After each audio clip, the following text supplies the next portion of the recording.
Tyrann Mathieu has announced his retirement. Boom. Absolutely insane situation here. We're talking about 2 hours into training camp starting. Day one of reporting. Tyrann walked outside, felt that heat on Airline Drive and said, my man, I am not doing this. So congratulations on the retirement to Tyrann. Insane player. You talk about generational, however you want to frame it, one of the best college football players to ever play the game. And for a guy like that to transcend the college level, make it to the pros, where obviously the expectations are through the roof, and had a hell of a career. Super Bowl champion, made it back down to New Orleans, an absolute locker room leader, a vet. He will be sorely missed by the fan base for sure. A Louisiana legend, if you will. Tip of the cap to the Honey Badger. Wild to happen now. Like I said, first day of training camp. So I am recording this 10 minutes, 15 minutes after it was announced. Nick mentioned on his timeline that, where is it? Tyrann just had a new baby, and he's guessing some priorities have shifted.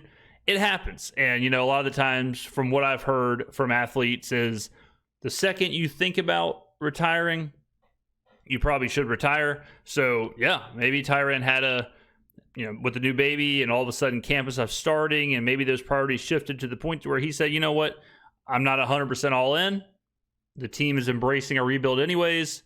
I'm going to go ahead and make way for younger players. So that, as of right now, we don't have a lot of information as far as why, or as far as, when the team knew. Mickey did mention that the team had a little bit of notice before today, but that it was still a shock. So couldn't have been that much notice. Good thing the Saints did draft Jonas Sanker. Sanker is the next man up. Sanker, I just met her, right? So it's going to be Jonas Sanker and Justin Reed. There's your safeties. As far as actual on the field conversation from last year to this year, you're losing a vet, you're losing a leader. I have faith that Jonas Sanker can step in, play to that level. This is where Tyrann was last year. If you want to look at just pure numbers, purely where he ranked defensively, what he was doing, snap count, stuff like that, the grades. So this is where we need Sanker to be. Sanker is obviously not going to be anywhere near the presence just as a leader that Tyrann is. Other vets will have to step up, and I'm sure they will.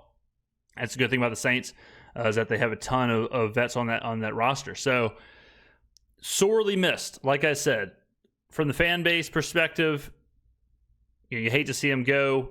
He was a absolute energy guy at the back end of the defense, for sure. If you look at his career, this is from ML Football. Super Bowl champion, 4 times All-Pro, 3-time Pro Bowler, NFL 2010 All-Decade Team, All-Rookie Team, 838 tackles, 11 sacks, 7 forced fumbles, 100 pass deflections, 36 interceptions.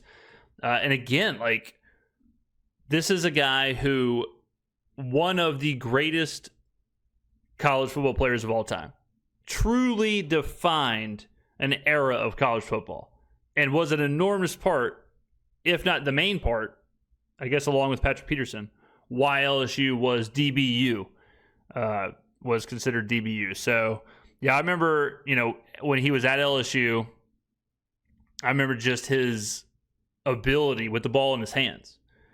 He was a guy who, yeah, he was a defensive back, but when he had the ball in his hands, whether it was an interception, fumble recovery, special teams, whatever, absolutely electrifying. Electric with the ball in his hands. So, yeah, great player. And now the Saints continue to move forward. We've talked about how this is a rebuild. We've talked about how no matter how you want to look at it, it's a rebuild. And this is another example of that, where the veterans are giving way, whether organically like this or, other situations where they may just be losing snap counts or whatever. The vets are giving way to this next era. And you're going to see a lot more of this, where all of a sudden the names, the players who we're used to, all of a sudden it's this new batch, whether it's this year's draft class or next year's draft class or whatever. So I'm sure, given the time, given when this has all happened, how surprising it was, I'm sure there will be additions to the roster. What I would tell you is again, it's been 16 minutes. I'm not running out if I'm Mickey Loomis or the front office. I'm not running out immediately and saying, we have to go sign we have to go sign the biggest free agent possible. We have to make a trade for whatever safety. Camp just started. See what you have. See what Jonas Sanker is looking like. See what some of these guys are doing.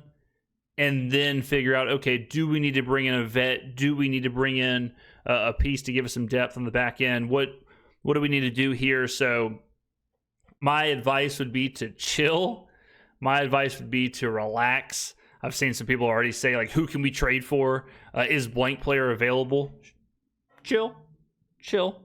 Right now is when you want to load up some Tyrann Mathieu highlights, LSU highlights. Watch them. Here we go. Every interception with the Saints. There's one on Derek Carr, LMAO.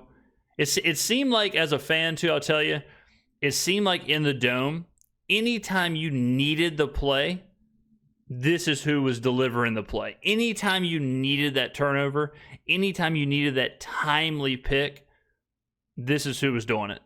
And Tyrann was that guy. Like I said, he was the momentum switch. He was all right, Saints are kind of back against the wall. Like, we need to make something happen. Who's going to make it happen? And then, boom, lo and behold, it was always Tyrann there. And that's just the kind of player he was at LSU and New Orleans or I guess in the NFL. He just had that football sense, where he was always right place, right time. He was always available to make the big play. Tyrann was, this is it right here. Tyrann had the pick. Think about this butterfly effect, if you will. Tyrann had the pick that set up the Jameis Winston fake kneel Jamal Williams touchdown that sort of flipped the entire culture of the Saints, which sort of laid the groundwork to fire Dennis Allen. In a way, maybe Tyrann Mathieu's greatest achievement, in a way, was doing that and getting Dennis Allen fired, kind of, sort of. If he just waltzes in the end zone, Jameis Winston might still be on the Saints. Dennis Allen might not have went head-to-head with his entire locker room. What are we saying here, ladies and gentlemen? What are we saying? So let's see if there's any more information. Crazy stuff, man. Like, this came down. I couldn't believe. I had a lot of people send this to me. I was obviously tagged in a million different things. My phone started blowing up. And, day one of camp. Well-deserved. Going into year 13.